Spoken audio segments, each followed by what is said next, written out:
I want to welcome you to the Retro Rogues Live. Please pay attention to our warning graphic. It states that the Retro Rogues Live show is intended for an adult audience and not intended for children under the age of 13. Parental discretion is advised. Again, I want to welcome you to our show. My name is Dave Beatty. I am one of your hosts for nearly the last 3 years. I've been a professional illustrator, graphic designer. Worked on a lot of fun things some people's heard of, such as Batman Incorporated, Justice League of America, and even Superboy and the Legion of Superheroes. But enough about that. I want to welcome back my co-host. This is Mr. Eric Alexander. Eric, please tell the folks, hopefully watching or listening at home, some of the fun things you have worked on as a creative professional. Yes, hello, everybody. I'm Eric Alexander, also known as Bass God 14. That's Bass God 14, not Bass God. That's Bass God like a bass guitar.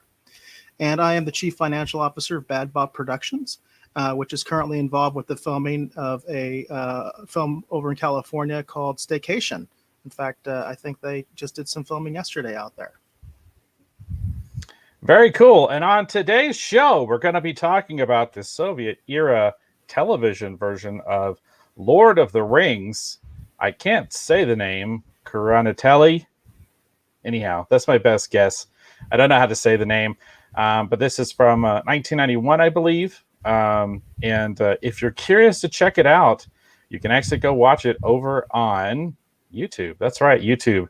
Now, the thing that's interesting about this, just real quick, is we're going to be doing a Rogues retrospective. Now, the way a Rogues retrospective works is we are going to talk about, well, this will be interesting because I think we just recently heard about it. We're going to talk about how we first heard about the film. We're going to talk about how we first, I guess we're just going to talk about the film today because this is not something that Eric and I have really a lot of familiarity with it. So we're just going to talk about this unusual film. And then after that, we're going to get into a little bit of pop culture news and possibly even a little bit of streaming wars. So let's just go ahead and start off at the top. Well, Dave, let's, I think you're rushing a little bit right now. So let's just take a breath, relax. Hey, it's a special day, right, today? As Hollywood Jackson mentions, it's Father's Day. He says Happy Father's Day to both myself and to Dave. I do want to acknowledge this day. It's a special day. But for some of us, it's also a tough day. This is, for instance, my first day my first Father's Day without my father, who recently passed back in August. So I do want to give a special shout out to those of you that are experiencing the same thing, because it is a little bit bittersweet, on Father's Day if your dad's no longer with you. So if your dad is still with you, I would definitely advise you to go over and say, Happy Father's Day, love you, Dad, call him, write him, something. Because, again, there's a lot of us that no longer have a father, unfortunately. So I do want to acknowledge that day. It's a special day. And this is also a time where maybe you and your father can sit down and watch this movie we're going to talk about after Dave and I review it today, because that's kind of the point of what we do here on Sundays, is that it's like a Sunday matinee. So if you want to, after you're done, this film is available on YouTube. If you haven't seen it, you can go check it out. Have a little Sunday matinee with your dad. Matthew Reed is also in the house, and he says positive thoughts and energy sending your way, Eric. And Matthew, same to you, because I know actually Matthew's been struggling with some health issues and things like that. So same right back at you, man. So, sorry if I was rushing a little bit. I'm always trying to get the intro in really quick, hopefully before people decide to leave. And there you go. I might have got a little overzealous because I flubbed it, because I'm supposed to start off by talking about what we're going to talk about today and then actually do the introductions. But I always get that wrong. Anyhow, all right. Well, I guess we should just go ahead and talk about this unusual film. Now, to start off with, you have to watch the film subtitled. Okay, on YouTube. And it's interesting because when the film first starts off, the subtitles actually say The Keepers. Did you notice that, Eric?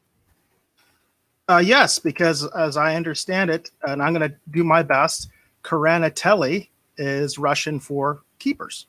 That's what the film is actually called. And it's interesting because this film, where do you start with this film? All right, so according to some news articles I read, basically, I guess it was we Leningrad. can still talk about how we first heard about it. We can still mention that. Yeah. Mine's real quick. Eric mentioned it. He said, "Hey, did you hear about this crazy Soviet Lord of the Rings? You want to talk about it on the show?" That was it. That's how I first heard about it. How did you first hear about it, Eric? Well, I did first hear about it, I think, when it first started to break, which was only about 2 months ago. So by internet standards, yes, this is old news, but this is actually something that was unearthed fairly recently. It was thought to be lost. So the background of this film is it did come out literally like in the last days of the Soviet Union, because the Soviet Union fell like in December of 91. This came out in April. So literally, this is like one of the last gasps of the Soviet Union, and it's kind of appropriate in some interesting ways after watching the film. But yeah, so apparently the film was a television special that was basically on the Leningrad's version of NBC, if you will, or whatever.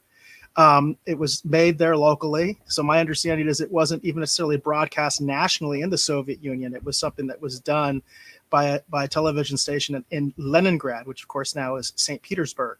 Back then it was still the Soviet Union, so it was still called Leningrad.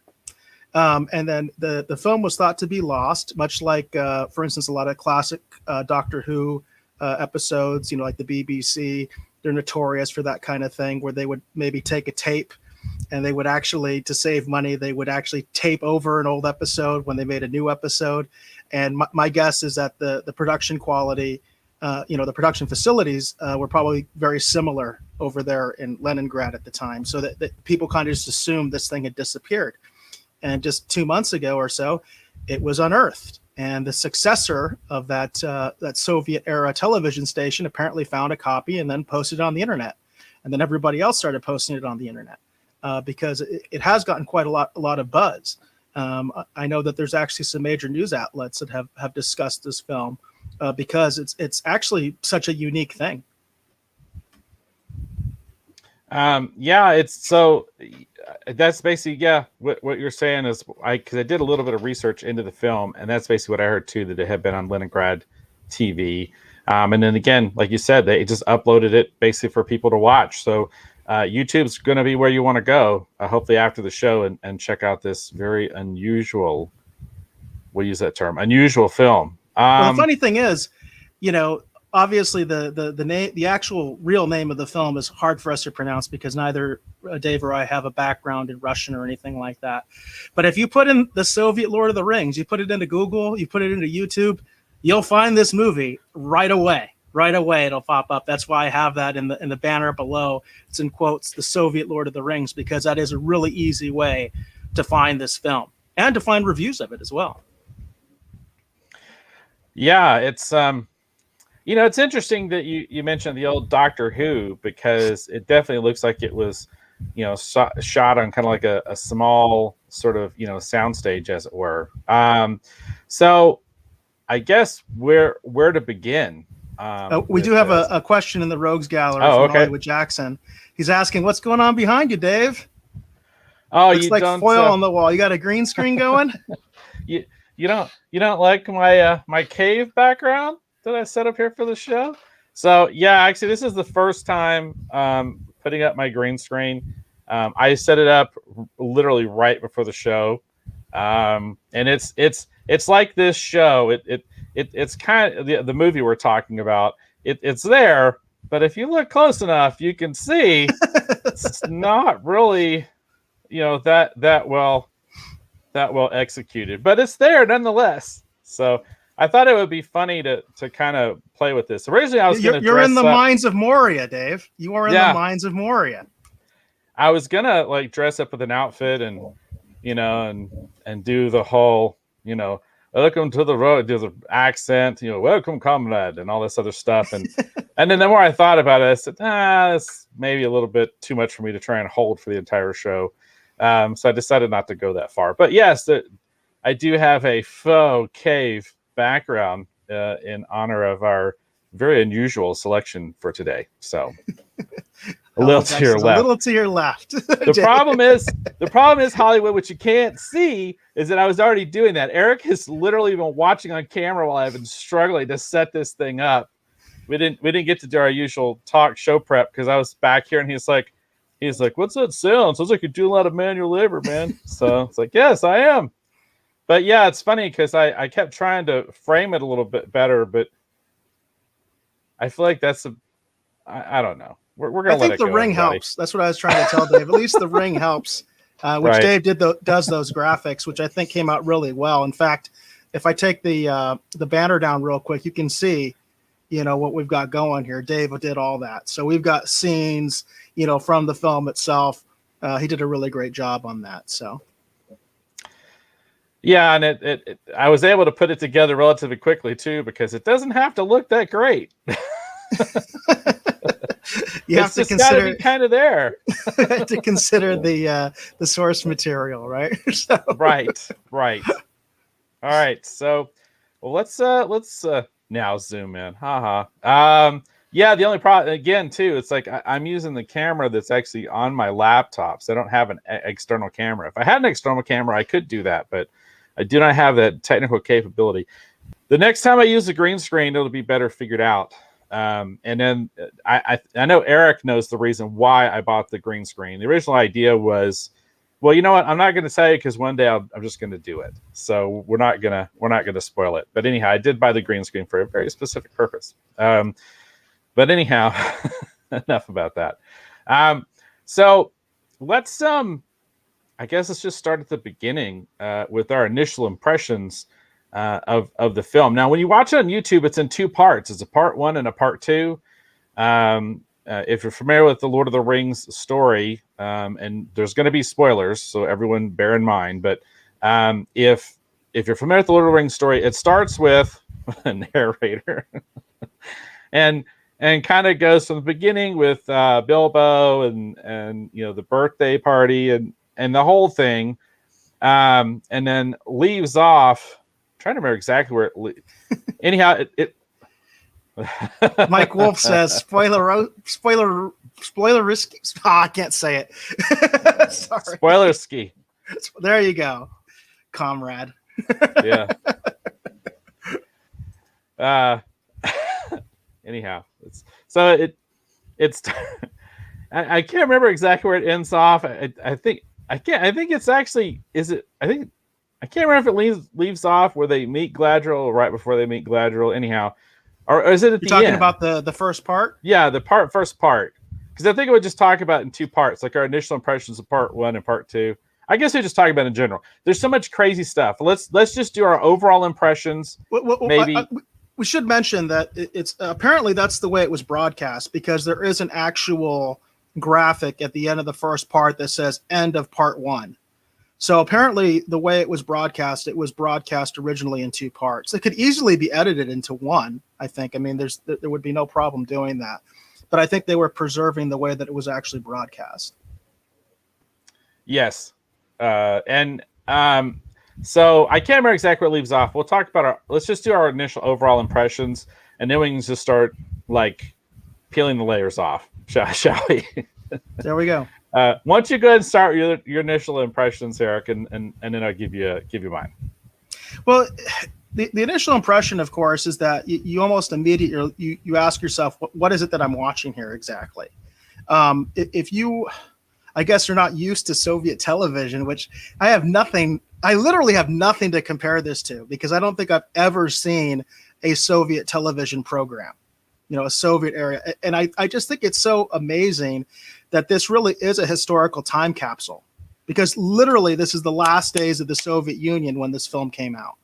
Like I said, it came out in April. By December, the Soviet Union was gone. So it's really, really interesting. It kind of, I guess encapsulates a certain time in the history of the Soviet Union and all the constituent parts of that country at the time. What I thought was really interesting to me, almost right off the bat, was, I kind of expected, low production values. Like I was kind of comparing to like maybe early Doctor Who or something like that, right? Which, to put in perspective, what early Doctor Who is like late 50s, early 60s, something like that. This was made in 1991. Okay, so that's kind of interesting when you think about it, just from that perspective, because the production values are very comparable. In fact, I would say early Doctor Who probably had better production value than this film does. And what was really interesting to me also is, I'm sitting here thinking this is a Soviet era production, and it's kind of psychedelic. It's kind of the thing that, like, if you partook in certain narcotics, you might enjoy this film quite a bit more, because it's very trippy. There's no other way I can explain it. It's like, it's a very trippy film. And the music, because they start right out there with that theme. And the funny thing for me was, at first I didn't have the subtitles on. And I didn't understand how, because the version that I saw said it had English subtitles. So I expected them to just show up. And I started playing it, and I was like, there's no subtitles. So I go to the closed captioning, and it says Russian only. And I'm still confused. So I said, you know what, I'll just try it. So I pressed the Russian closed captioning. It was English. It came out as English. So then I went back to the beginning of the movie, and then I heard the words of the song, to the opening theme song, and they actually fit Lord of the Rings perfectly. The music itself was really weird, and again, like I said, it's almost like kind of psychedelic. But the actual words of the song are actually about the all the power rings. The 3 rings to the elves. The 5 rings to the dwarves, the 9 rings to the men, and then the 1 ring to the Dark Lord. That famous stuff. If you're a Lord of the Rings fan, you know exactly what I'm talking about. That sort of classic intro that actually Peter Jackson's version did so well. I thought he did a really good job with that introduction, showing the different races and the rings that they were given, and that background. They do it in a song. So almost immediately I started to realize, even though I had this sort of weird impression of the film, I was like, they're covering all the bases, and they're actually covering all the bases fairly well, in terms of all the high points of the first book, I should say, which is, the Fellowship of the Ring. It should be mentioned that this movie does not cover the entire Lord of the Rings, trilogy. It only really covers the Fellowship of the Ring, which is also kind of interesting.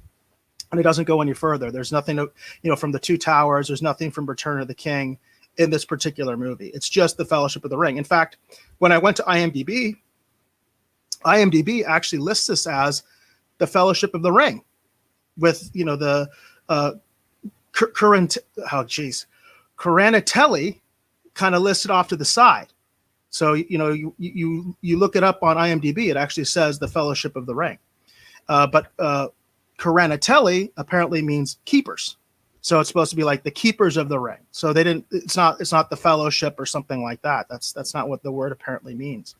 So I thought that was all really, really interesting. And I have to say, you kind of touched on it a little bit, Dave.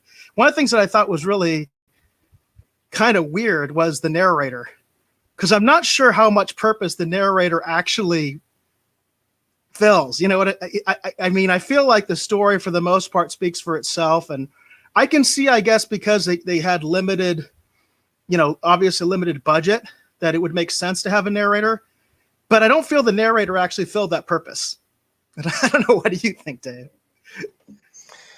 Well, I kept thinking, it's like, man, I need a star filter and some candles and a pipe. I feel like I could have had a career being this narrator guy. So anyhow, I thought the narrator thing was really weird, because he's always kind of looking at the camera like with this really smoldering kind of thing, and he's got the pipe, and I don't know, it was really weird. I like when they show him and he doesn't actually say anything. That's what I really appreciated. Like, they just suddenly show him, and he's just like, he's like, yeah, that's right.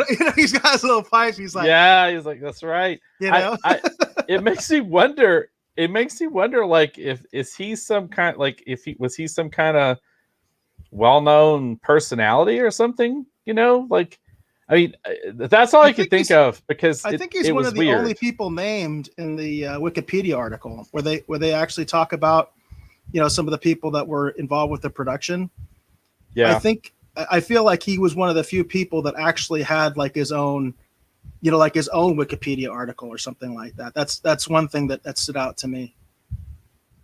I'm trying to confirm that, but yeah, it was definitely that was weird. That was so weird. So by the time that I turned the subtitles on when I watched it, and I did watch I watched the first part almost twice, not quite twice, but almost twice. the first time I was watching, I'll be honest, I kind of fell asleep at one point because after work. The second time I watched it, but I did the same thing. It was like for wherever I was watching it from, whether it was watching it on my phone or watching on the big television in my living room, I kept forgetting I needed to turn the subtitles on. So I wasn't really paying attention to the lyrics of the song. But all I could think of is how unusual this thing is. I feel like it's the music that makes it so psychedelic, is because I feel like that's what actually gives it that feeling, like you're on something. Because there's something to be said for the direction too. All right, so let me talk about my overall initial impressions of this. All I'm going to say is I'm not going to apologize for having you watch Split Second anymore, Eric. So let's see. Here's the thing. I feel like everyone is on in the cast is trying to, like, I feel like people are really trying to make this good with what they have. Okay. Because I feel like the actors are definitely trying. Okay. The Soviet Burl. Hollywood Jackson says he's the Soviet Burl Lives. That's probably right. So how do I describe this? Because I don't want to be overly mean, because that's not my intention to be mean. But it's I don't know. When I was in high school in the 90s, I had some friends that were amateur filmmaker students and wanted to make films and whatever. And we made a bunch of films. Okay. I've never really bothered to put them on YouTube or anything because they're not very good. They're actually quite bad. But all I could think of is, like, I think these guys had the same budget I had, which was nothing almost. So that's what I kept thinking, because it was like, I feel like the actors are trying, right? And the music is really unusual, but I don't think the music is necessarily bad. It just, I don't know if it necessarily fits at times. But it's not necessarily a bad choice either when you look at the production as a whole. But I will say this: at one point, I laughed so hard that I spit coffee all over the place. Like, I just couldn't help it. It was so bad at times. I couldn't help it. So I feel like the Room now has a contender for the worst movie I've ever seen. Because this thing's it's that's so bad. It's so bad. It's good. That's kind of where this sits. This sits in that area. So bad, potentially, maybe it's good. So Hollywood Jackson says the budget was around $200. Laugh out loud. I think if it was $200, Hollywood, there's some guy running around with like $175 in his pocket right now. Yeah, I have no idea what the budget was for this. And then so my wife Micah was actually watching part of it, and she's like, why are they looping that shot of the horses over and over again? Because it's clear that, for example, when the ring race show up, it's clear there's only 3 dudes with 3 horses, but they keep trying to loop it to make it seem like there's more of them. It was, wow. Yeah, I don't know. I don't, like I said, I don't want to be overly mean, but man, it's weird because I think that's where it is. I mean, what do you think, Eric? I mean, so bad. Maybe it's kind of, we'll say watchable. So bad it's watchable. I think it really depends on whether you're a Lord of the Rings fan or not. If you're a Lord of the Rings fan, and if you're familiar, if you've actually read the book, which I haven't read the book since like childhood, it's been a very long time. And of course, I'm familiar with the Peter Jackson version. But one thing I want to compare it to for sure that I have in my own collection is the animated Lord of the Rings. Now, what's really interesting about this particular film is almost exactly like Khraniteli, this film basically only covers the first book. It's very incomplete. It gets a little bit into the Two Towers. It definitely gets more into the Two Towers than Khraniteli does. But this film was a little bit infamous for that because they ended up using a different studio for Return of the King. It was actually the same studio that made The Hobbit, which I also own. I also own The Hobbit and Return of the King, the animated versions. So this version is very interesting because they do a lot of rotoscoping, which people who aren't familiar with that's basically where you actually shoot an actor live action and then you trace over him to make the animation. So I do recommend this, by the way. This is actually a really interesting film, in my opinion. Even if you end up not liking it, the techniques they use to make it, I think, make it interesting enough on its own.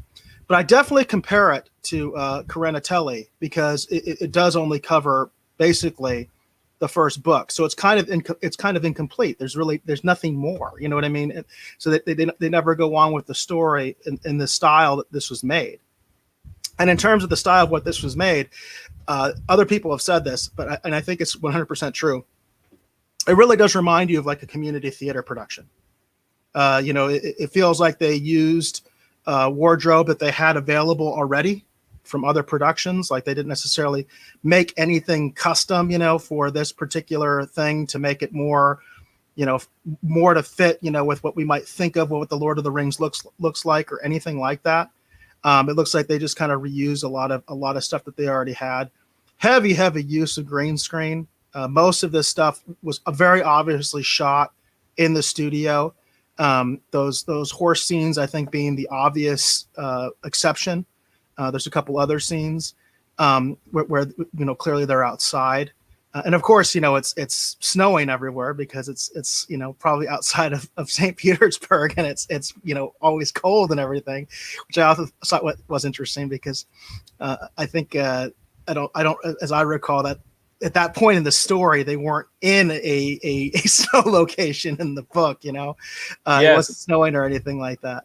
Yes, but don't forget the challenge, Eric. Winter is coming.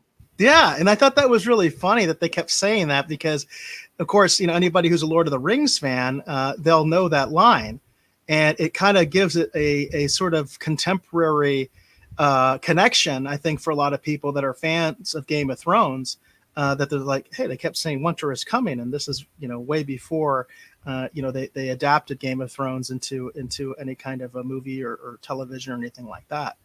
So it's got a lot of interesting aspects to it. I think for what it is, I actually find it very interesting, personally. The thing that I thought was most interesting, and this is something that a lot of other people have keyed on, is they actually cover a lot more of the book than Peter Jackson did in his version.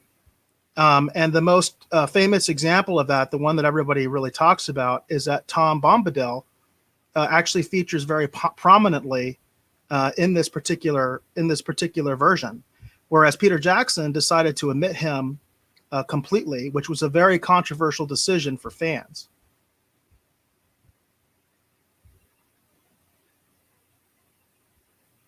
I think you're muted, Dave. Yeah, that's Tom Bombadil right there. Yeah, that's Tom Bombadil. The guy with the hat. Yeah, and it's interesting because one of the things, I have another image here. I have in the background, so you can't see it. Sorry about that.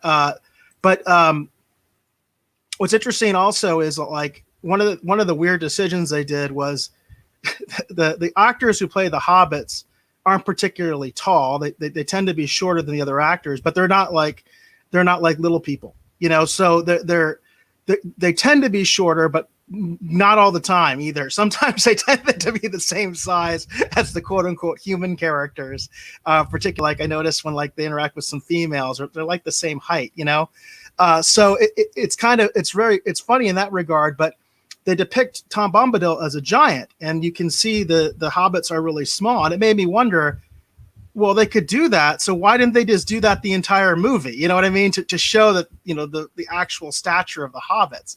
That was something that really did stand out to me. Did you notice that, Dave?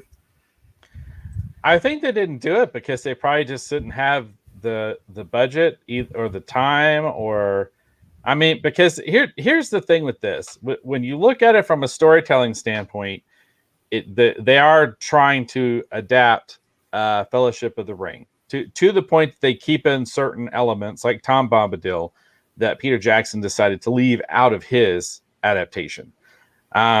So clearly they do care about the source material. And that's what I was saying too. It's like, I feel like the actors, is very surprising to me, being that you wouldn't think the Soviets would give a damn about the source material. You know what I mean? Exactly. And also too, they are very much, again, trying to make an effort.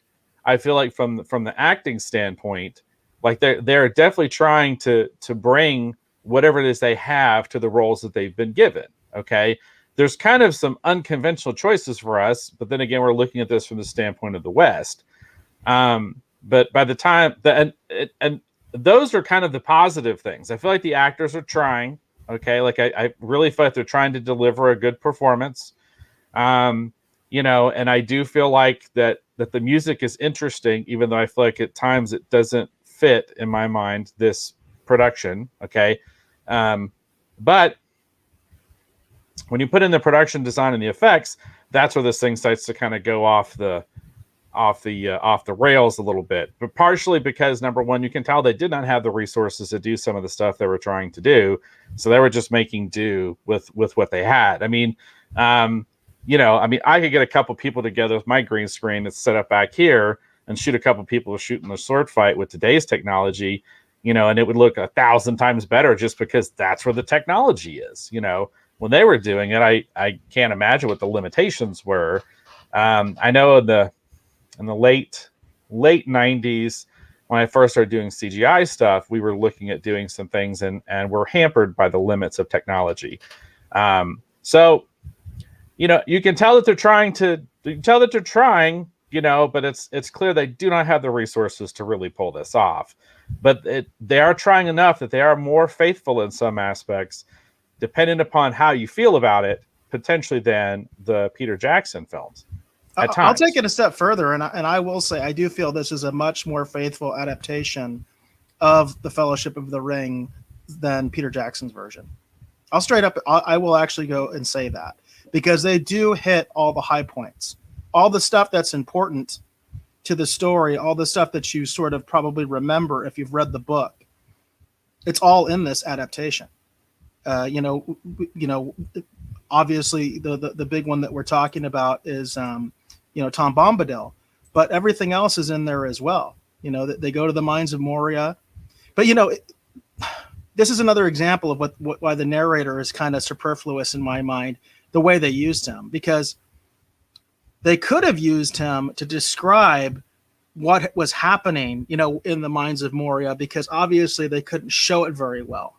Their decisions on how to like show the fighting and the battles, it was that stuff is jarring in my opinion, and it doesn't work very well, because obviously I think they had a limited budget. I don't know what kind of training these actors had in fight choreography or that kind of thing. They all seem like they're stage actors to me. I don't know if you got that impression, Dave, but to me they feel like they're stage actors, and it almost feels like a turn of the century film, where if you've ever seen those old silent films, everything was staged as if they were on a stage. Well, and I have a feeling, and I could be wrong, but I wouldn't be surprised to learn that all of the actors in this had been part of maybe a company that was touring, doing a theater version of Lord of the Rings. I mean, it might have even been popular, you know, depending upon whatever area that they were primarily known to perform in. But I could see this being a traveling troupe of a group of players, for example, you know, actors, you know, touring, you know, performing this, and they went, oh, well, let's make a TV special out of it. You know, yeah, that's what it looks like. That's definitely what it looks like. But I felt like the narrator could have been used to greater effect, sort of describing some of those parts that they didn't have the budget for. But instead, he just kind of there, you know, and the information he provides really isn't that necessary to advance the story at all. Along those lines, when they go into the mines of Moria, for example, like, you know, some of those, that's some of the dodgiest effects, I think, actually in the production.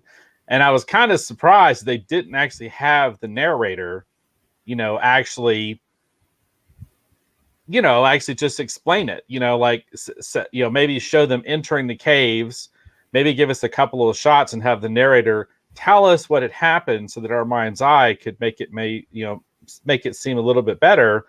You know what I mean? And then, kind of just give us the high points with the actors. So at least you're not seeing that much of the limited effects that they had. Because man, I think actually their minds of Moria was when I lost it so bad that I burst out laughing and the coffee came out, because there was a couple shots in there that was just amazingly bad. Some of it's actually, it kind of fits in a weird way. Like, when Boromir is talking about stuff and you see like the little weird characters doing the little slashes with the swords or whatever. And they're talking about what happened in the past or whatever. Right. And it's like, it's a little weird, but by the time you get to that scene, you're kind of along for the ride. So you're kind of okay with it. It's when they're running directly at the camera that it's kind of starts to lose its footing a little bit in my mind, with the effects anyway. Yeah, there's some questionable decisions that they made with the choreography for sure. James is in the house and he says, just dropping in to say hi and shout out to all the dads out there. I'm getting ready for our family dinner, or third breakfast, if you will.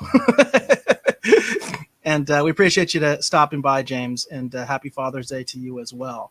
One of the things that I do like is that a lot of that spirit is actually still in this film. Like the hobbits constantly want to eat. They clearly understood the source material. They clearly understood it, and they clearly, in my mind, were trying to do a good job of faithfully adapting this story to the screen. Again, I will actually say it much more so, I think, than Peter Jackson. Now, Peter Jackson's argument essentially is that he wanted to tell a better story on screen. Okay, not that he's telling a better story, period. What he's trying to say, as I understand it, to paraphrase him, was that he made decisions because he wanted to advance the story, right? And the way you structure a story on screen is often very different than the way you will structure it in a book, right? That's I think fairly obvious. But again, if you're a Lord of the Rings fan, if you've actually read, the Fellowship of the Ring, I think that there's a lot that you could appreciate in this, in terms of the effort that they went through to try to hit all those high points that, again, Peter Jackson did not. Yeah, and that's kind of the thing. Like I said, I that's why I have the feeling that the actors in this, I feel like that they probably were doing a theater ready. At least that's my belief, because it fits everything. Even if you look at the choreography, to be honest, it does look like sort of like the limited sort of choreography that they would do potentially on a stage, because you can't get overly flowery unless you're super prepared, or you have a lot of time to rehearse, or you're used to doing several different setups, so that you're moving the camera enough that you can get enough coverage that even though you have cuts, you know what I mean, it's not obvious. It seems seamless, right? And when you look at the choreography, it looks like the limited type stuff that someone would probably do in a live production, on a theater stage. There's literally a shot, I think it's of Boromir with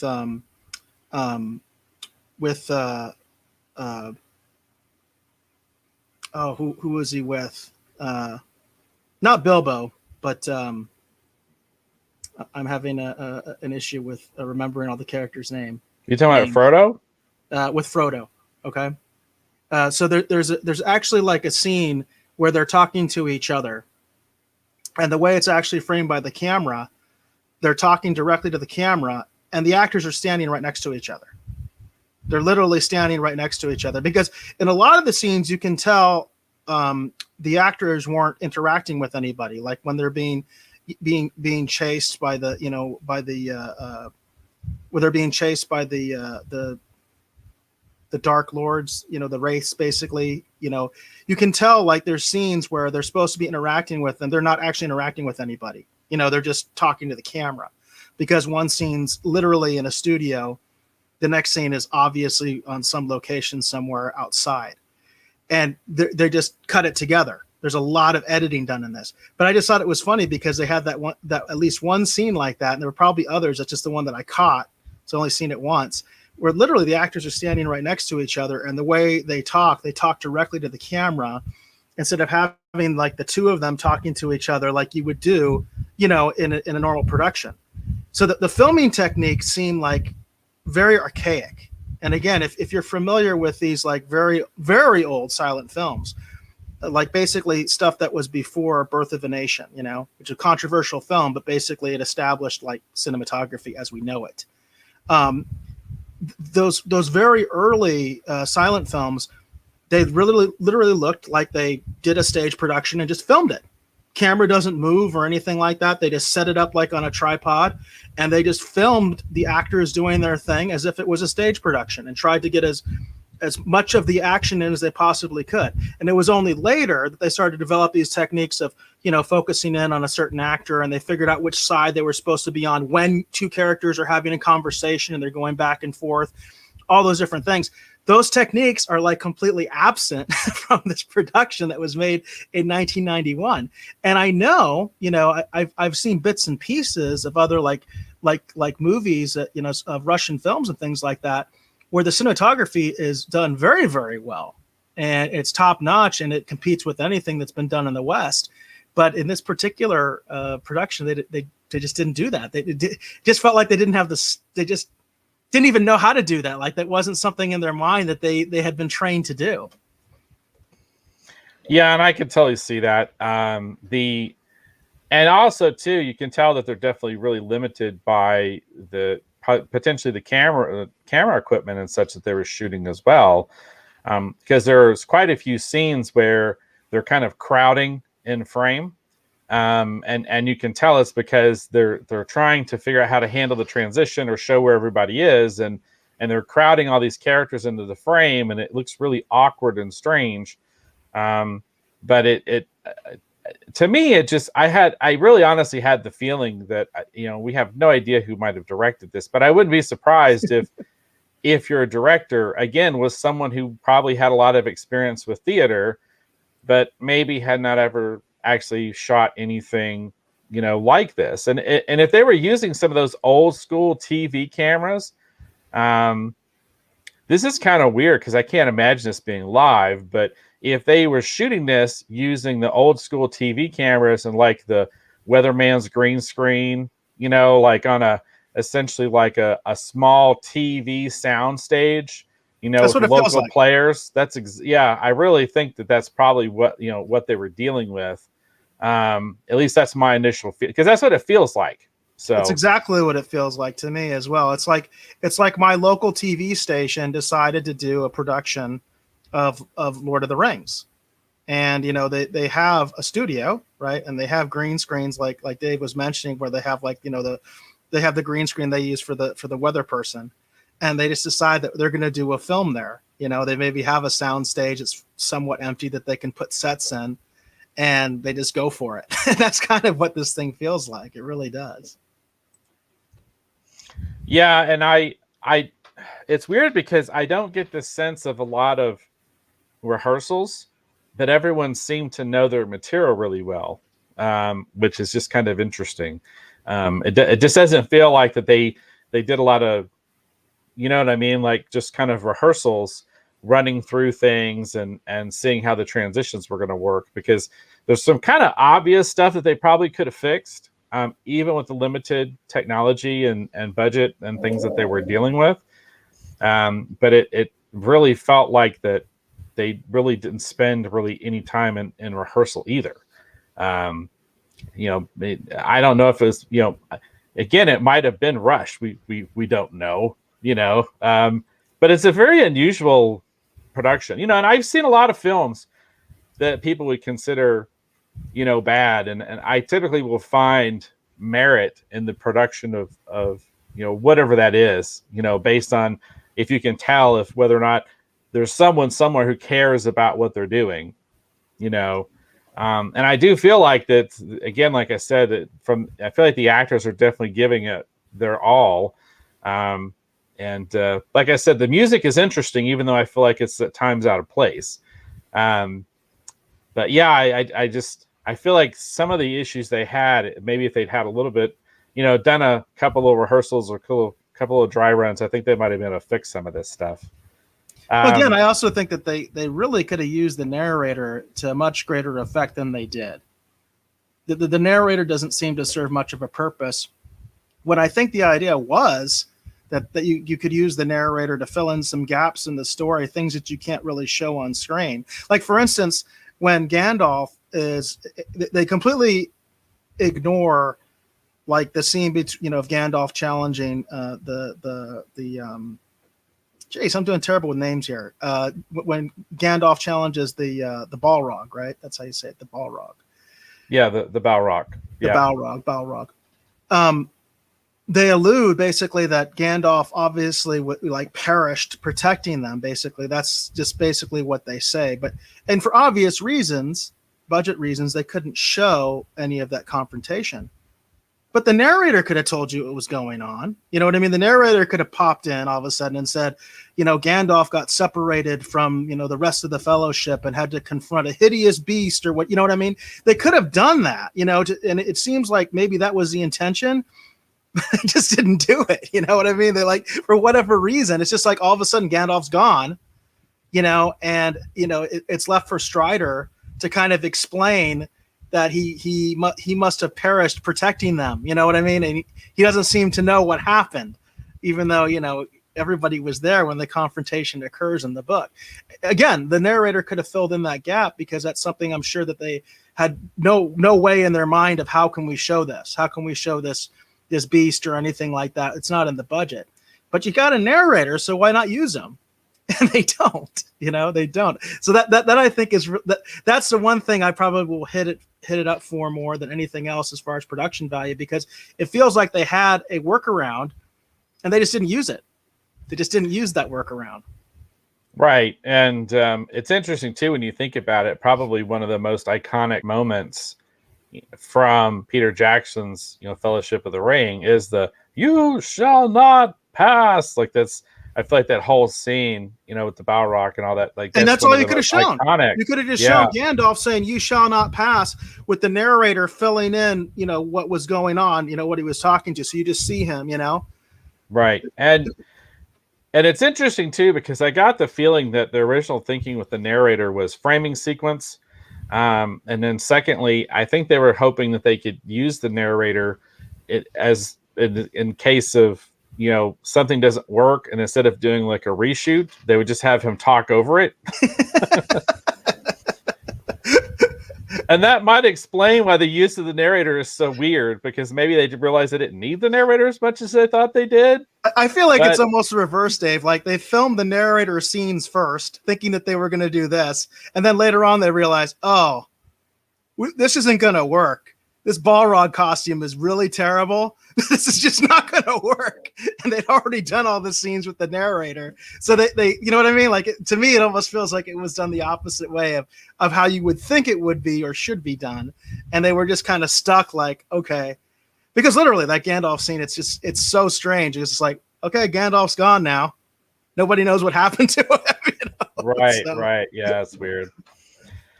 All right, well, let's go ahead and wrap this up here with our review. Do you have anything else that you want to mention before we kind of give our recommendations or non-recommendations to check out the film? Just again, it is very interesting, and other people have talked about it, but this is basically your only way to see some version of Tom Bombadil if you like that that character. And I know there's a lot of Lord of the Ring fans that do. It is a very different. He is different from the books, but it is interesting. It's interesting for that alone. All right. Well, there you go. I'm gonna say, Hollywood Jackson says he was busy smoking his pipe. Perhaps he was. He was smoking that pipe quite a bit. A lot of smoldering stares in camera with that pipe. Just literally, those scenes of him just not saying a word. They just show him with the pipe, little soft gel, look like star filter action thumbs up, going basically, on. I'm still here. I'm still here. I'm not saying anything, but I'm still here. So strange. All right, so I'm gonna say, if you found anything that we're talking about interesting and you want to check it out, the thing that's nice is it's on YouTube, So it's not going to cost you anything to go check it out to see.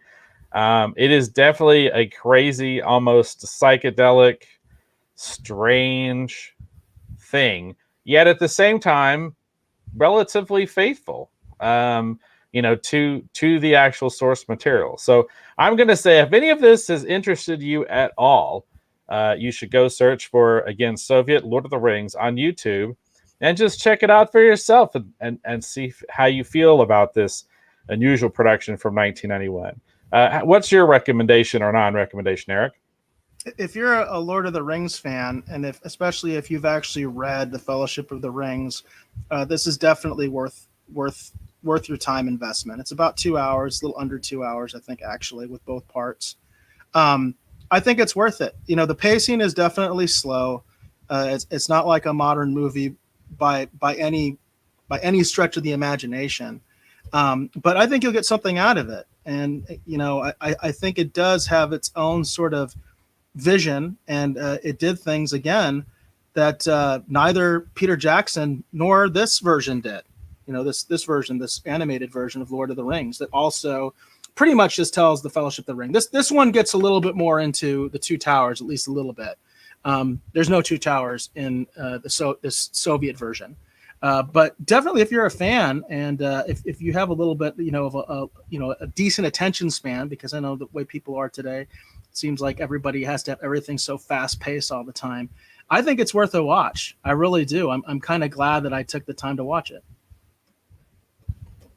All right. Well, there you go. Two recommendations. If you find this interesting, or as Eric says, if you're a fan of Lord of the Rings, you owe it to yourself. Again, go to YouTube, search for Soviet Lord of the Rings, and it should come up, and check out this unusual production, Khraniteli. A strange way to commemorate the last dying days of the Soviet Union. Very, very true. Very true. And we made our goal, at least with one person. Mike Wolf says, I'm going to watch it later this evening, man. That's the entire point of this show. That's the entire reason why we're doing it on Sundays, in the afternoon. That's what we want to hear, Mike. Thank you very much, because that's the whole point. We do a review, and then you watch it later and enjoy the rest of your Sunday. And he says, it seems interesting. Appreciate that, Mike Wolfs. Very true. And, we do a show on Thursday. It's Collector's Corner. But if you do watch it, Mike, maybe come back either on next Thursday, 7 o'clock, or even Sunday again about this same time, 12:05, 12:15, somewhere there. We'll do our next Sunday matinee kind of episode.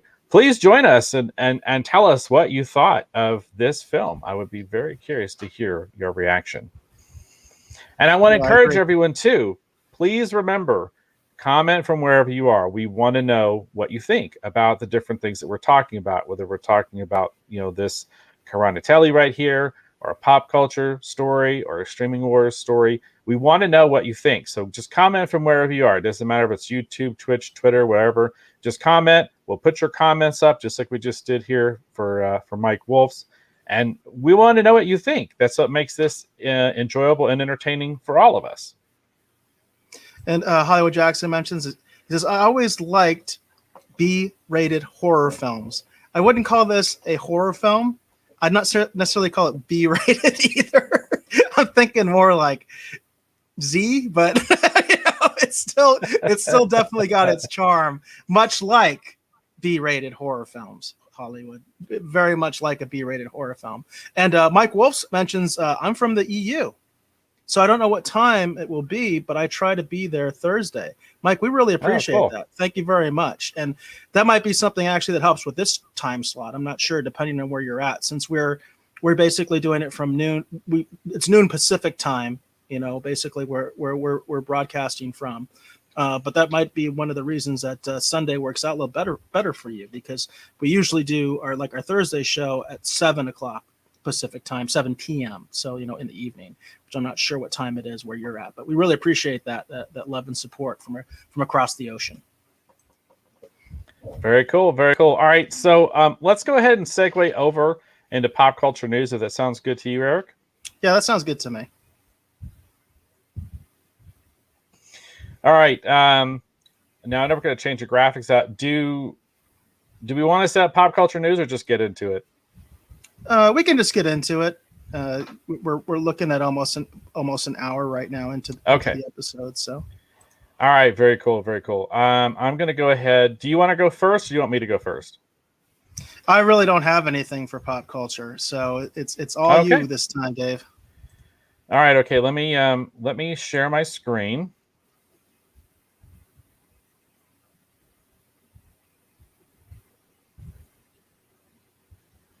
Huh, it's not coming up.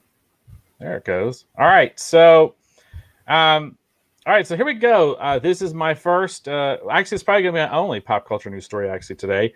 But I felt like there might be enough discussion coming out of this that maybe we only just need the one.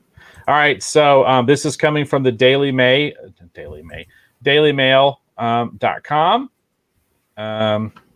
And we're getting a little thing there. It's like, hey, do you want to whatever? And I can't even get over to it. All right, anyhow, there's my cursor. I'm getting a little bit of a lag here, everybody, so bear with me.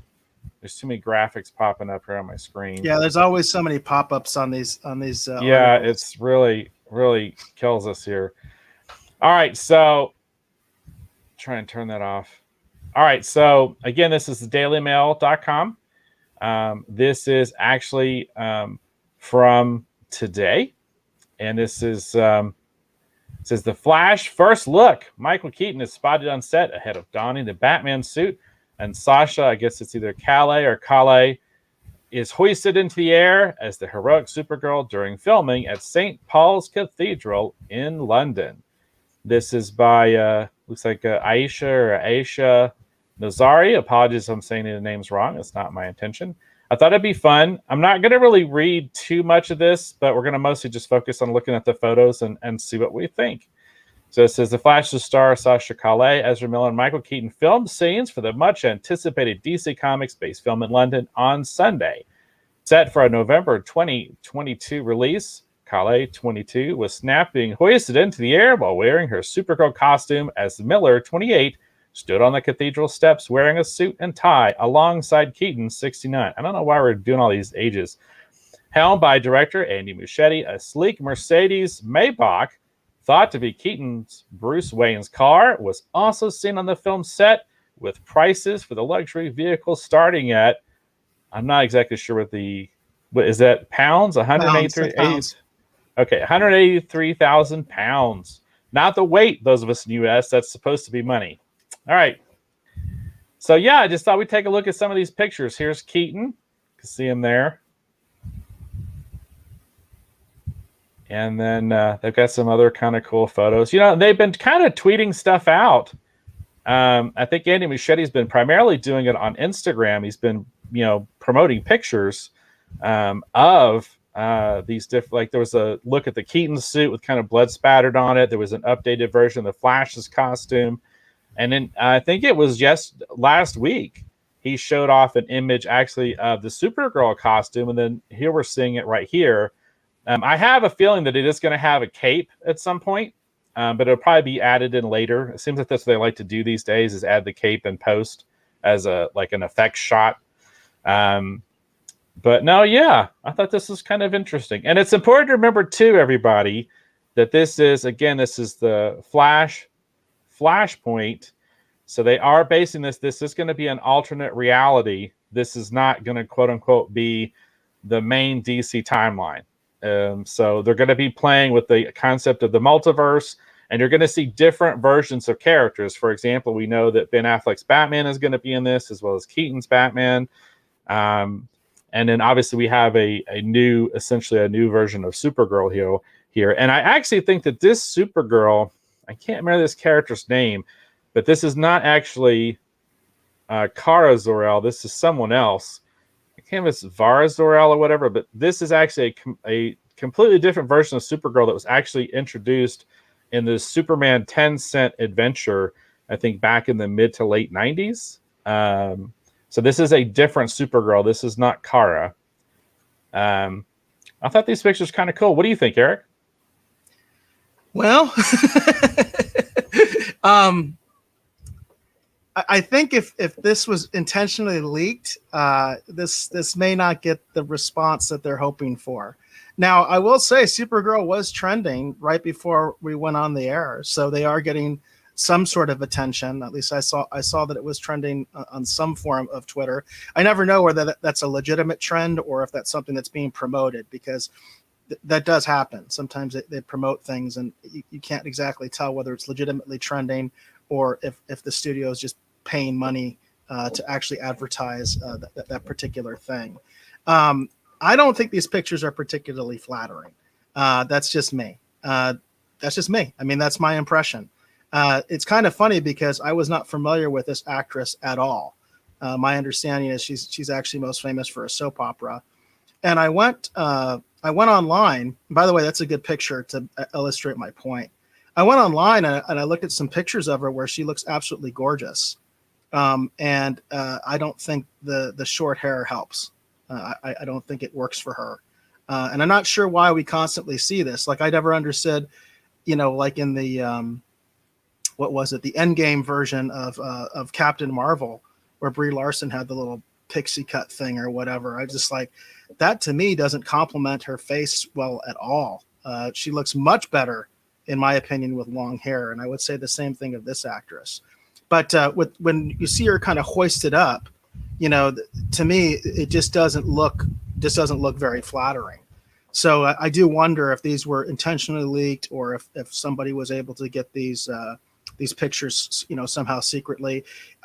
I feel like the way that security is on these sets, this stuff has to be intentionally leaked. So I am curious to see what other people are going to start saying and whether this does good for the production or not. Because my personal opinion, I'm like, I don't get it.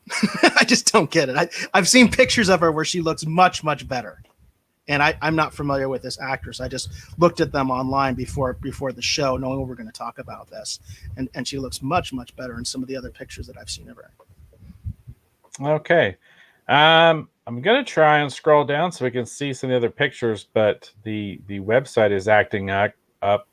I'm not sure if it's something with my internet or if it could just be the fact that the Daily Mail doesn't want us to be showing stuff on their website, which is funny because the reason we try to show it on their website is so if you want to go check it out, you'll actually go visit their website, which I always find kind of funny. Otherwise, we would just, screen grab the pictures and yeah, not we've even talked bother. about that. I think that's what we're going to have to start doing more going forward, is just start screenshotting stuff and just sharing the pictures that way, because we both have this problem. And Dave and I live in different parts of the state with different internet service providers, and we both tend to have issues like this when we're trying to share stuff sometimes. So we do apologize for those technical problems, but that could be part of it, Dave, is they don't even really want us to be sharing this stuff, Yeah. So.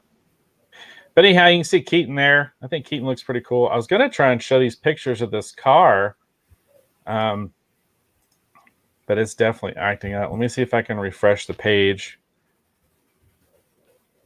The car was kind of interesting looking, actually, if I can just get to it. Geez. All right.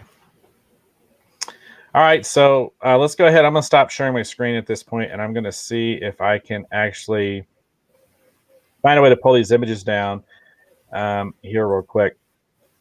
If you don't, just vamping for a few minutes, Eric. Yeah, I did see that we have a recommendation up there that I thought was interesting. And I'm actually trying to check it out right now just to see where it's available. So I'll go ahead and share the comment here. This is from Michael Wolfs. And he says, I got a recommendation for you both. Google The Admiral 2015 IMDb. And I'm checking it out right now, Mike Wolfs. And I don't think it looks like it's actually available on any streaming platforms or anything like that, unfortunately.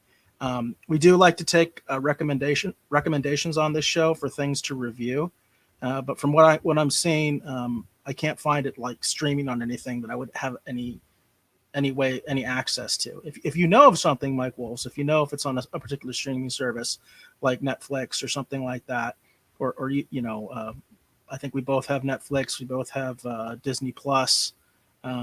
I don't know what other streaming services Dave and I both have. Obviously, we have if it's on any of the free ones, we have access to that. Those, like Tubi, Crackle, Pluto TV, just to name a few, Peacock, depending, whether it's on the free side or the premium side. But we do like to take recommendations for people, and we are looking for recommendations definitely for next Sunday, because we haven't committed to anything as far as what we're going to review for our next film or television review. And I want to put that out there as well. We do review television shows as well. We're trying to stick more to sort of like legacy type content, but that doesn't mean that we won't do something new, especially if you folks out there in the Rogues Gallery ask us to, because we definitely want to take into consideration what our audience would like us to take a look at. And then Mike Wolfs mentions that the movie might be on Amazon Prime as an alternate name. Michael the Rooter? I'm not sure if I'm pronouncing that right. I'll definitely check that out, Mike Wolfs, just to see if it's available there. But unfortunately, I don't have Amazon Prime. I believe Dave does, but I don't. So that we'll still definitely do a little bit more research on that, because again, we do like to take people's recommendations for things for us to review. And again, that also includes television shows and things like that. If you want us to take a look, we can definitely look at a couple episodes of a certain television show or something like that. And again, if anybody else has any other recommendations, please let us know. And Dave, I guess, is still... Okay. All right. Sorry about that. All right. Give me one more second. I'm going to try and get these images to load up here. And we will bring them over. And let's see. Go back to here. And add to string. Okay, there you go. All right. So here's one of the pictures they showed of Ezra Miller actually on the set. Obviously, he's in his civilian attire. I thought it was interesting he's wearing a suit, though, because when we saw him in the Justice League movie, he didn't strike me as the kind of person who would wear a suit. What do you think, Eric? Do you think he'd be the kind of person who would wear a suit, or do you think this is the... Well, now that he has a real job, maybe, right? Because wasn't that part of the end of Justice League, was that he finally got the job that, remember, we kind of commented that doesn't quite make sense, because he's supposed to have the job first and then have the lab accident. That's what gives him the powers. Now he, I guess, was born with the powers or something like that. We don't really know. And he got the job after the fact, the one at the crime lab. Right. Because that was a major plot point we discussed in our review of the Justice League film, the Snyder Cut. Right. And then I had one other image I wanted to bring up here real quick. And again, apologies here. I almost sometimes feel like I need 3 screens. All right. So there's the other one. So this is that car that they mentioned in the news article that they were thinking might actually be, Bruce Wayne's car.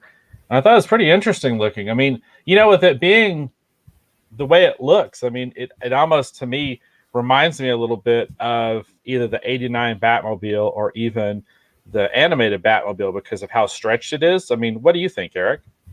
Yeah, that is a really interesting looking car. Obviously, it's incredibly expensive, as apparently the article mentioned. But yeah, you could definitely see that, sort of existing alongside the Batmobile. I mean, that's a pretty crazy looking car. It almost kind of reminds me, even though it's not the same thing at all. Did you ever see League of Extraordinary Gentlemen? Parts. It was a difficult thing to watch for me, so I think there's parts I've seen, and that's about it.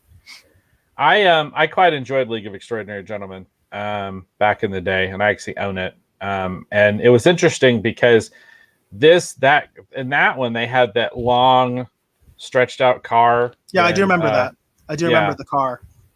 And definitely not the same thing at all, but it does kind of remind me of that a little bit because of how stretched out it is. I just thought it's kind of interesting. I thought it'd be worth talking about on Pop Culture News. So there you go. That's it. That's all I wanted to cover. I just thought it'd be fun to talk about some of these photos that have come out for the Flashpoint. I guess we're just going to call it Flashpoint. I don't see what you call it, the Flashpoint, but I don't know. There you go. So I'm definitely more excited about seeing Keaton's Batman come back, hopefully, than I am about Supergirl right now. I'm going to say that. Well, I guess for me, I'm curious to see the film just in general. But on the flip side of it, I should probably be more saddened or upset about it, simply because of the fact that, judging by everything I'm seeing, very clearly they're not going to be pulling inspiration from Flashpoint, which was one of the DC Comics series. I actually worked on Flashpoint, Wonder Woman, and Scott Clark and I did the majority of the Wonder Woman stuff actually for the Flashpoint series. We established, well, actually, it was a couple artists who came in behind us who had to finish out kind of what we started because they wanted some Batman Incorporated. It's a long time, tortured story, but anyhow, I feel like that I'm unfortunately not.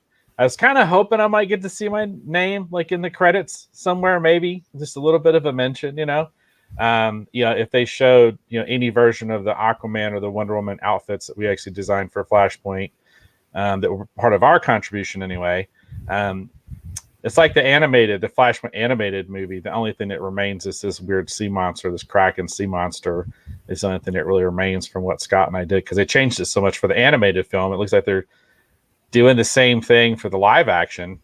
Is there a big red flag for you at this point that tells you, that they're going in a different direction? Well, the thing of it is, the Flashpoint story, while I enjoyed working on it because of the creative freedom that we were given, judging by how everyone's treating the source material, I don't think anyone in a Hollywood capacity considers Flashpoint to be, something that's, that you can't mess with because everyone changes everything about it. It's like the only thing that's important anymore is just the name Flashpoint. What actually happens in it. I mean, the only thing is Barry will save his mother and everything changes. That's the only thing from Flashpoint it seems like that everyone always holds on to.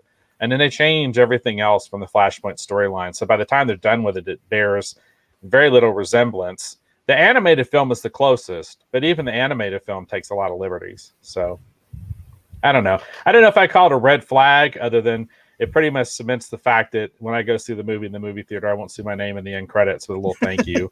I won't see Scott's name up there as a little thank you, because they're going to probably throw away most of what Scott and I did, just like what they did with the animated film. So that's disappointing. Yeah, it is what it is. So anyhow, all right. Do you have anything for Streaming Wars this week? No, I don't have anything for pop culture or streaming wars this week. Okay. Nothing's been on my radar. It seems like it's been kind of slow on news lately. I haven't seen anything from the Streaming Wars context I felt particularly compelled to talk about on the show for whatever reason. I have been incredibly busy too, though, so that's no excuse, but there is my excuse. So I wanted to be able to talk about something from E3, and nothing from E3 has been on my radar. I don't know if any other folks out there are gamers, even casual gamers or anything like that, but I felt like E3 was a complete dud this year. I know there's people that are out there kind of shilling and saying, "Oh, I'm so excited! This is the greatest time ever to be a gamer," and there's nothing that's popped up on my radar. I know there's some highly anticipated games out there, for whatever reason, but I don't feel like it's stuff that's really cutting into the mainstream at all. I think there were people upset about the Guardians of the Galaxy video game. I do think I remember something about that, but that's about all I remember hearing. It just seems like E3 was a huge dud this year. Mike Wolfs mentions, E3 was quite bad. Laugh out loud. There are no good games. He does say that Halo Infinite might be good, but we will see. And Mike Wolfs, I've never played any of the Halo games because I've never owned an Xbox in any version. My brother actually is a very avid original Xbox collector. He actually has a very substantial collection of original Xbox games. But interestingly enough, he's not a big Halo guy. So I know Halo's a huge franchise, so that's a given. That is a huge franchise that I think even transcends gaming. I think even non-gamers know what Halo is. So I could see that being highly anticipated, but I don't remember even hearing about that. I'm hearing about that from you, Mike. It's really interesting because E3, used to be such a huge event. It's kind of one of those events that I kind of aspired to be able to go to someday. As press or something like that and cover it. But it just doesn't seem like it made much of an impact this time around. And then Hollywood Jackson says, I'm still playing Grand Theft Auto 5. So there you go. There you go. It's funny, Hollywood. The only Grand Theft Auto I have is Grand Theft Auto 3 for the PlayStation 2. That's the only Grand Theft Auto game I own. And I liked it. I mean, I thought it was okay, but I never got beyond Grand Theft Auto 3. And that's another huge franchise. That's another huge, very, very popular franchise out there. So video game adjacent and also a little bit pop culture-y. Netflix is, well, I guess Streaming Wars too. Netflix did their Geeked Weeked event or whatever it was, and they were unveiling clips and stuff from upcoming shows. And I would have shown the clip on the show, but as usual, we can't show anything without getting in trouble. So I can't even think about showing it. But they did release one of the first clips, official clips, actually for the Cuphead Netflix animated series. And they had a scene with King Dice. And King Dice is apparently going to be voiced by Wayne Brady, who a lot of people might be familiar with, either from Let's Make a Deal Now, but a little bit further back, Whose Line Is It Anyway? That's really cool. Hey, where was that available at? Where can people find that? You can see it on YouTube. You just search for Cuphead Netflix, or Netflix Cuphead show, and the clip should come up. But yeah, it's the first official clip from the Cuphead animated series that's going to be on Netflix. That's very, very cool. Yeah, definitely. That's something that I want to check out myself because I do really like the aesthetic of the Cuphead series. I think that they do a great job on the animation. So that's definitely something that I want to check out as well. Mike Wolfs mentions, he says, I got the original Xbox with Halo disc that came with it. If you're a PC gamer, there is a Master Chief collection of Game Pass. I'm assuming that's on Steam. And I don't do a lot of PC gaming, Mike, but I do have Steam. I do have a Steam account. I actually use it mostly for free games. In fact, the reason I got it was actually for the Orville game, which isn't so much a game as it is, I guess, an experience. I think that's even what it's called, the Orville experience. I've actually wanted to review it on the show, but even though I have it downloaded to my PC, I haven't played it. So that's kind of weird. But I actually do have a Steam account, so maybe I will check something like that out and see what they got Halo-wise. But I don't do a lot of PC gaming, honestly, Mike. I don't. My computer's a little bit underpowered, unfortunately. I got some issues there. Ironically, I do want to actually get a laptop gaming machine for my film editing, for my film company. So it's something we can have in the field so that we can do data dumps and editing in the field if we need to and things like that. Mike Wolf also mentions, it says, yeah, it used to be really good, but there are so many remakes and no good new ideas. That seems like that's general of all media at this point, right, Mike? It seems like they're all remakes with no good new ideas. We talk about that a lot on this show. You could say it's a bit of a theme on this show. In fact, it's why we tend to focus on the legacy content these days. And we're not focusing so much on new content. It's because that's exactly what's happening. It's all remakes anyway. So why not talk about the original instead of talking about something that's derivative anyway? Hollywood Jackson says, I bought the entire Grand Theft Auto package on Steam. Vice City was my favorite, and I have heard Vice City's a very good game. Hollywood Jackson, you played that one, Dave? Yes, Vice City is awesome. I love. I've heard Vice that's a good City. Game. Yeah, I've heard that's a really good game. And Hollywood says that he does play on a PC gamer. But I actually primarily play on my PlayStation 4 these days. That's probably my primary. I have a lot of old consoles. I have a PlayStation 2. I have a PlayStation 3. I've still got my N64. I've still got my original NES. You know what I mean? So I've got quite a few of those classic old consoles, but most of the gaming I do these days is on a PlayStation 4.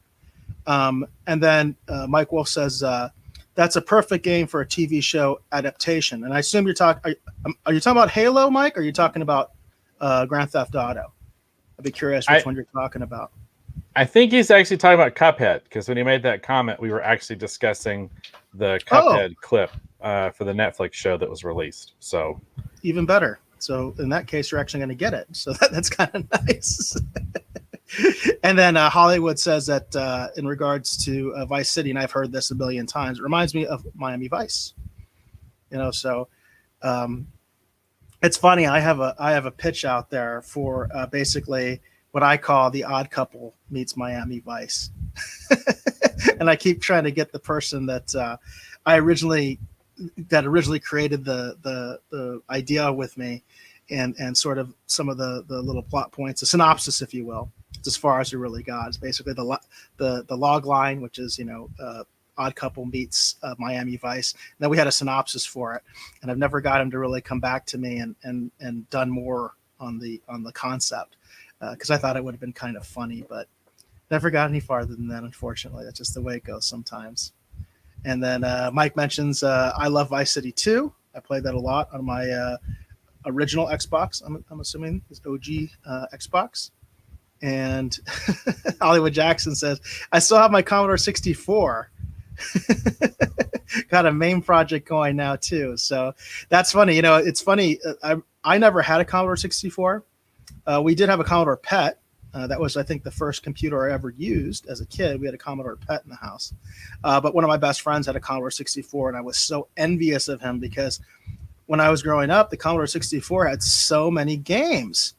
I mean, it was crazy. And what's really funny, because I know they've come out with like a Commodore 64 Mini, and now they even have a Commodore 64 that's full size with a working keyboard that they actually came out with as like a flash drive and stuff. But what's funny is there were so many licensed games, and there's like no legal way to get those anymore. Like I know people will do like the they'll do the pirated stuff. But it's like there were so many licensed games. Like they had a G.I. Joe game, they had a V game, they had so many crazy licensed games, and like now those are like almost kind of lost forever unless you get the pirated versions that are out there on the internet. Well, that's like the my brother and I love the stand-up 4-player Spider-Man arcade. It was like a scrolling game. And your character you could pick was like Spider-Man, Black Hat, Hawkeye, and Namor the Submariner.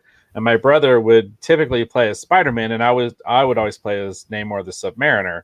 And I love that game. And that's a game that unless you get like, I think it's a game emulation or something on a PC, or you have someone build you like a arcade cabinet or whatever and actually install it into that system, that's something that's just being kind of like forgotten as well. Yeah, licensed games are a big problem. Licensed games are always a big problem. So it's kind of, in a way you can understand how that works because you're talking about multiple people basically owning the IP. That happens with films and television shows sometimes too, so it's a weird thing, and I wish they would figure it out because it's not making them a dime right now, right? And people are pirating all over the place. Why not get it on some sort of an e-store, whether that be for PlayStation, whether that be for Nintendo, or all of them, all the above, Xbox, you know what I mean? Steam, at least then they can make something off of it. But, obviously I don't get to make those decisions. And Mike does clarify that he was talking about Cuphead. It was a hand-drawn game, I think. So it makes a lot of sense to make it into a TV show since it doesn't look like a weird 3D game adaptation to a realistic setting. It is the same. And definitely, Mike, I totally agree with you. It's got that very classic animated look that harkens back to, like the original Disney cartoons and things like that, but very, very, very classic look that definitely, which I think transfer very, very well into an animated series. And the clip is really great. It's got that, classic 30s era type music. The way that the setting and everything is set up in the clip is good. And it really does feel like very much like a Fleischer Brothers, cartoon, which is where they put a lot of their inspiration from. So, yeah, that's very, very cool. Yeah, I definitely wish we could show that, but it seems like every time we try to show a video, we get a copyright strike. Eventually, we may be able to show something from Cuphead on this show and not get in trouble. Maybe down the road. The funny thing is, I bet you we still would. That's how stupid it is with us sometimes. It's like, even if we have the rights to something, they'll go after us, you know? So it's like, it's crazy. YouTube's algorithms are just insane to me. I'll never understand them. And I think that they're very punitive, especially to smaller channels, because they let a lot of the larger channels literally just get away with murder and do whatever the hell they want. And then they go after small channels that aren't even monetized like ours. And it's like, what? Why? You know, it doesn't make any sense to me. And let's see. Hollywood Jackson says that he's trying to figure out how to transfer all my old disc to a hard drive. Depending on your setup, Hollywood, it could be really easy or it could be very difficult, you know, depending on your original setup, you know, because these days, obviously, you can get a portable hard drive. It's like USB, plug it in, and you could just dump everything on there, you know, depending on what your setup is. If you have an older style PC, that's one of the real problems, right, is if you're into, like, say, like Windows 95 era or DOS games, that can be a little bit challenging sometimes. But they have emulators, right? Even to this day, right now, like DOSBox and things like that. I'm aware of that stuff, where you can actually still play those games on like a modern PC, which is kind of neat. Hollywood mentions that Bruce Lee was the best Commodore game ever. Not familiar with that one, Hollywood, but again, that makes sense. You know, the licensed games, as I was mentioning. He says the MAME community, the MAME, is trying to save old technology from back in the day. And I am aware of some of those preservation projects that they have out there to like protect gaming, which is actually an issue. I'm aware of the fact that there are a lot of old games that are actually disappearing, and that there are people that are heavily involved right now in trying to preserve the legacy of those games. The same thing has happened with film. There are a lot of films, especially from the silent era, that are lost. They're considered lost films, generally because the film itself actually disintegrated over time, because a lot of this stuff was not preserved well. So it's kind of a similar situation, especially I think with a lot of these independent games. So, and then Mike Wolf said that, is it like 10 seconds for fair use, right? I'm not sure how it works. And that's a good question, Mike. You know, I've heard actually different things as far as what you're referring to, like with a certain amount of time.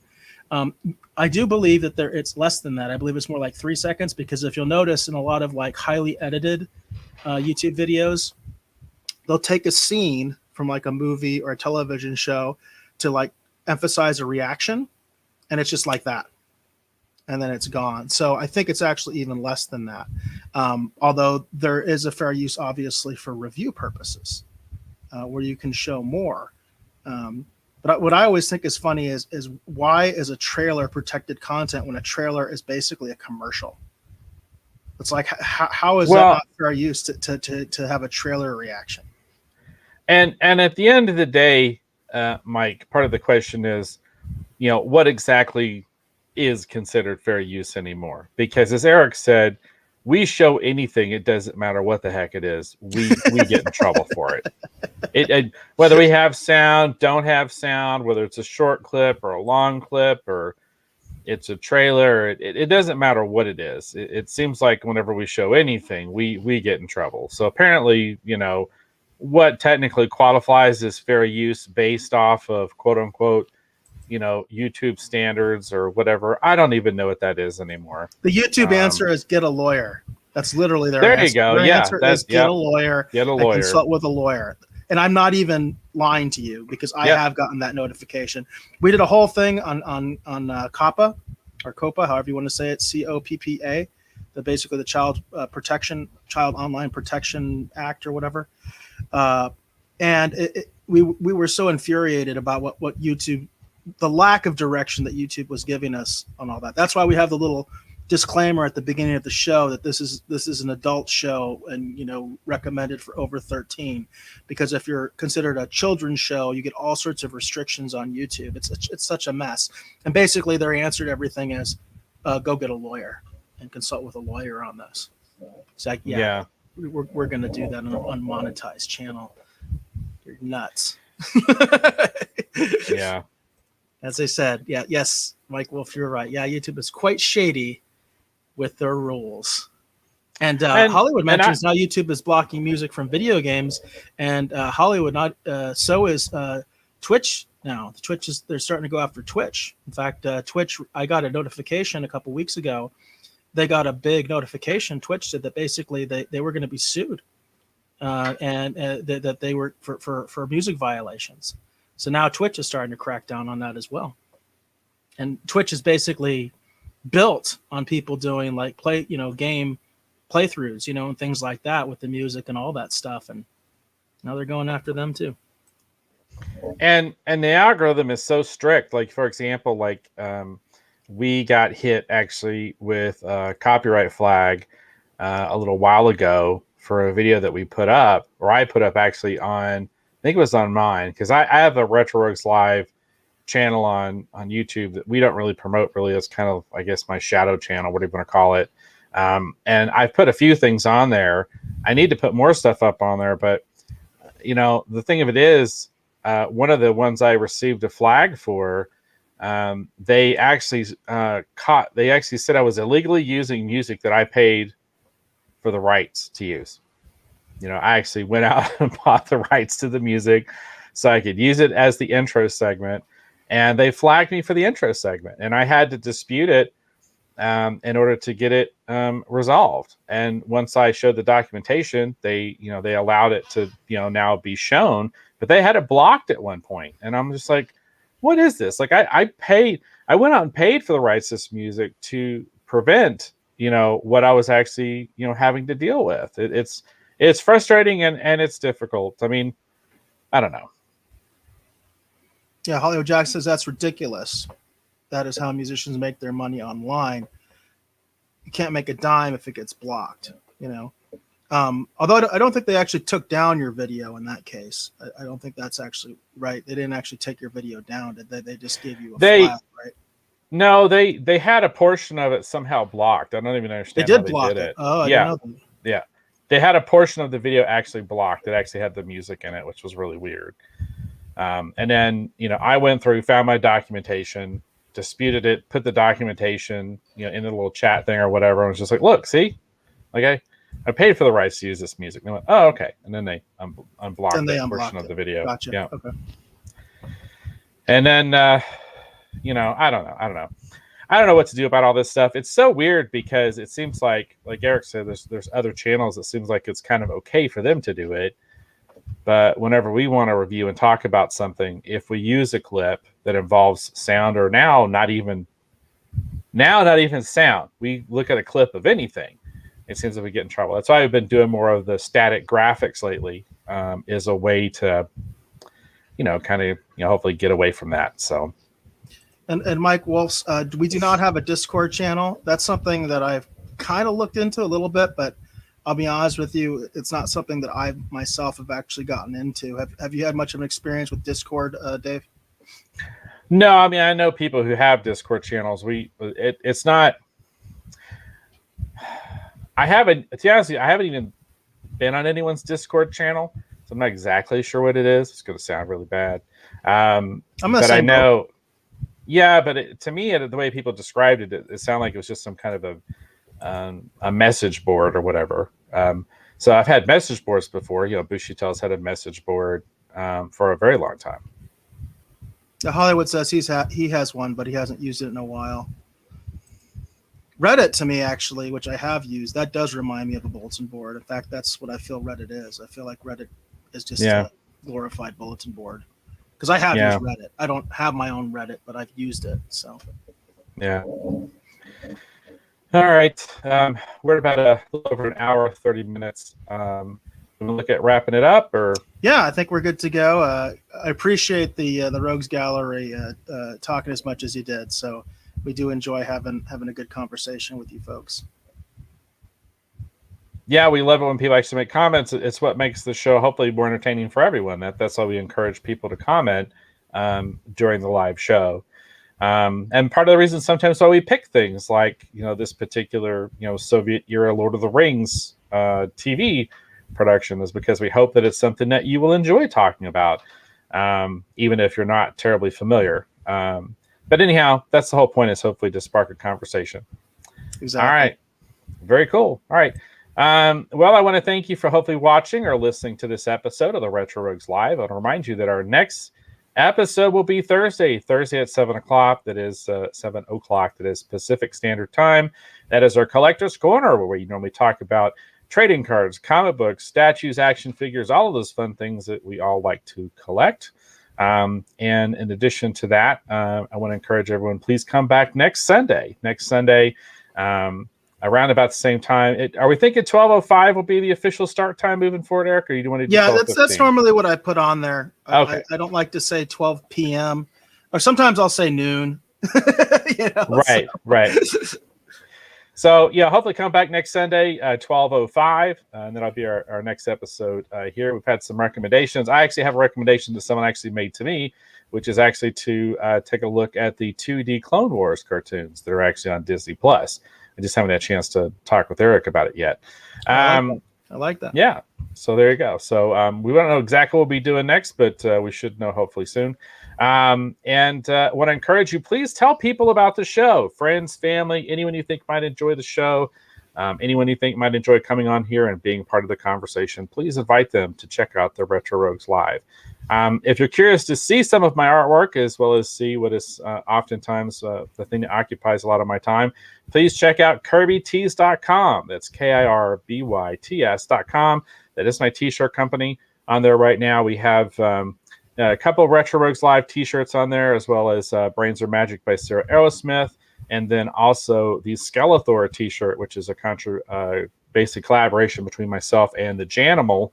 A lot of fun things over there at KirbyTees.com. Please check that out. Please considering purchasing a Retro Rogues Live t-shirt and supporting what we're doing here on the show. We would greatly appreciate your support. All right, please tell the folks, hopefully watching or listening at home, where they can learn more about you on the interwebs. Well, I'm most active on Twitter. You can find me there at BassGod14. That's at BASSGOD14. That's also the official YouTube. That's also the official Twitch. So if you make a comment on either one of those platforms, more likely than not, I'll be the one that's going to be responding to you. So please make your voices heard and your opinions known. And even if you disagree with us, we are always welcome to take on the challenge and engage folks, whether they agree with us or not, because we do allow all different points of view on this show. And we definitely appreciate the folks that tune into the live show. Hollywood Jackson mentions that I used to play MC5, and we had a channel to communicate during gameplay. I assume that's another reference to Discord. And Mike Wolf's mentioned in regards to Discord, it's like a message program. You can put different boards up for chat and some voice channel for your subscribers. Very interesting, Mike. And with that, we're going to go ahead and leave Mike with the last word.